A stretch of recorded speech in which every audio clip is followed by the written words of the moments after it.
Overpowered by an irresistible impulse, Vasudeva resolved to act according to the revelation. When the chains fell from his hands and feet, the bolts slipped back, the heavy doors swung open, and the watchful sentries suddenly fell into a deep slumber. The bewildered father took the child in his arms and went forth from the dungeon. The darkness parted before him, the rain offered no obstacle, and he came to the river Jamuna across which lay Gokul, the village of the cowherds. Safely he forded the river and arrived at Nanda's house. A light was burning in a room, and Vasudev saw Yashoda, Nanda's wife, in deep sleep, with a newly born girl by her side. The children were exchanged, and Vasudev hurried back with the girl to the prison. Then instantly, as if by magic, the doors closed again, the irons shackled his limbs, and the watchman resumed guard of the dungeon with fixed arms.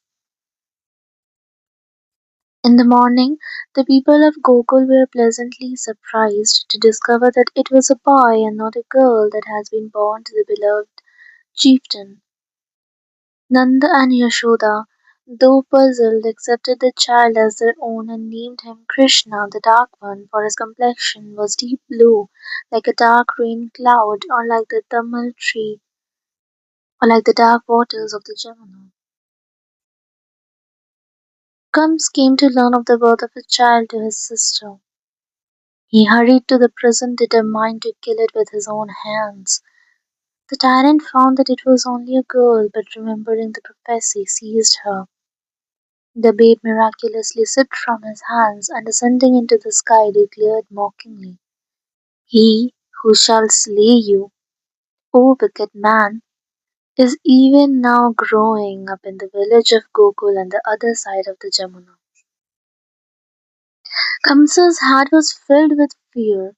He seethed with rage to see how he had been outwitted by the gods. With the counsel of his vicious ministers, the king ordered the slaughter of all the babies of Mathura and its neighborhood.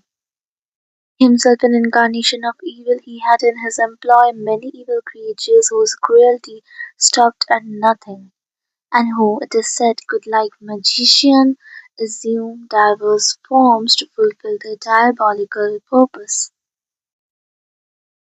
Some of these emissaries came to Gokul to trap the child Krishna, but they were all annihilated by him in what seemed a playful mood. The villagers discovered to their great delight and surprise that the powerful demons were no match for him. Krishna began to grow into a mischievous child. His charm was simply irresistible. The villagers never tired of watching him, but his roguery was also without limit. The little pest would stealthily enter the homes of the cowherds and steal their cream, butter, milk, and then entertain with all these his friends and his pet monkeys and birds. Though the sweet mischief delighted the hearts of the cowherd girls, still they were anxious lest he should grow into a thief. One day they complained to his mother, and she determined to punish the culprit. She procured a cord to bind him, but found it was not long enough. She added more and more cord, but again and again found it insufficient to bind Krishna. All at once, she discovered that she was trying to bind with an ordinary cord the all-pervading and omnipresent Lord, who can be bound only with the cord of his devotees' love. She was dumbfounded and stood with folded hands before the universal form of Krishna. Soon the vision passed, and the child laughingly submitted to her chastisement. Her heart overflowed with motherly love, and she dismissed the miracle as mere fancy. Another day, Krishna, in a playful mood, ate some earth. His angry mother made him open his mouth and saw there was the whole universe, with the heavens, the earth, and the nether world. As she recoiled from this wondrous sight, Krishna laughed and resumed his natural form.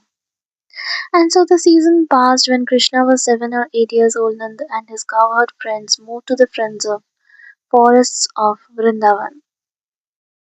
Balram and Krishna accompanied them and were followed to go with the other lads to the pastures to tend the herds.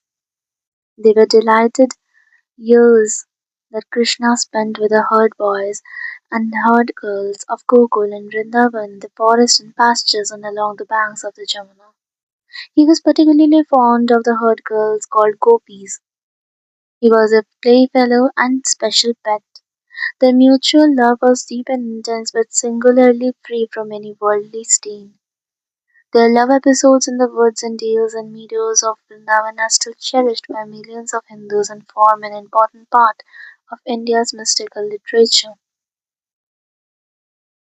One of Krishna's favorite pastimes was to play his flute. The music would draw the gopis to the forest from their huts and homes. To the Hindus, Krishna's flute note signifies the call of the Absolute. God's summons to men to leave behind their earthly ties and attachments.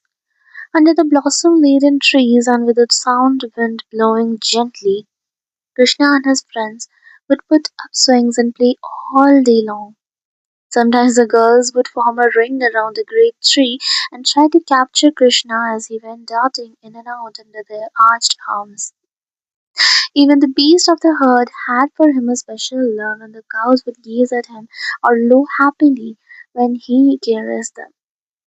No eyes ever had enough of the exquisite beauty of Krishna, the dark blue form clad in a yellow robe, a garland of wild flowers hanging from his neck, and a peacock feather adorning his breast. Krishna's favorite spot was a kadamba tree on the bank of the Jamuna. Perched on a high branch, he would play his magical flute, and the spellbound girls would rush from home. The river would cease to flow, the nature would be hushed in silence. The joy of the gopis and Krishna would reach its climax in the vernal season on the night of the full moon when the mango blossom filled the air with its fragrance. Red flowers covered the Ashoka tree, and its long, delicate buds of the leaf almond were about to burst into tender green. All would play and swing and dance in a rhapsody of joy. The touch of Krishna would transport their minds far away from the dual world and plunge them into divine ecstasy. Immediately they would experience God, the embodiment of love and beauty. The chief among the gopis was Radhika, called Radha for short, who realized in the companionship of Krishna the most intense sweetness. Her sorrow at his separation from his was excruciating, but the yearning and longing of her heart reunited her with her beloved, filling her mind with delight. To the Hindus, Radhika's ardent desire typifies the passionate love of the human soul for the ineffable divine spirit. When Krishna was 12 years old, all the attempts of Kams to destroy him having failed, the wild king tried a ruse to bring his nephew to Mathura in order to destroy him. He arranged a royal sacrifice to be celebrated with appropriate games and feats of strength. Invitations to attend the festival were sent to Krishna and Balram, and they accepted. The chief event on the program was a tournament. Galleries and seats were occupied by the nobles, officers, inviting guests, holy men, humble folk, and the cowherd boys and girls of Mathura and Vrindavan. They sat according to their social position, and Kams, seated on his high throne in the middle, dominated the whole scene. Krishna entered the arena accompanied by Balram, both attired according to their true rank, like noblemen to be presented to the court. They were very handsome, and all eyes were fixed on them. And how various were the emotions evoked at that moment by the sight of Krishna! The mighty wrestler saw in him a death-dealing thunderbolt. Women saw the god of love. Sages saw the supreme lord. Common people saw simply a great man. Nanda and his friends saw the beloved cowherd of Vrindavan. Vasudeva and Devaki saw their loving child born on a stormy night 12 long years before, and Kams trembled on his seat to see before him his own inescapable doom. After the first flurry of excitement, the chief of the goat wrestlers came forward and challenged Krishna and Balaram to a mock contest for the entertainment of the spectators. But the bout was only a pretext, for the wrestler had been instructed to kill Krishna at an appropriate moment.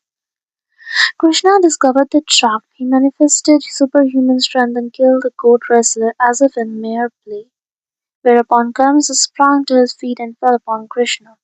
In the twinkling of an eye, Kamsa lay dead on the ground. As the whole assembly was quaking with consternation at the death of the mighty Kamsa, Krishna and Balram walked calmly to their parents and reverently saluted them. Devaki and Vasudeva saw in Krishna the Lord himself and began to worship him, but the inscrutable Maya covered their eyes with a veil, and they were overjoyed to be united with Krishna and Balram, who they had not seen since their births. Krishna never returned to Vrindavan.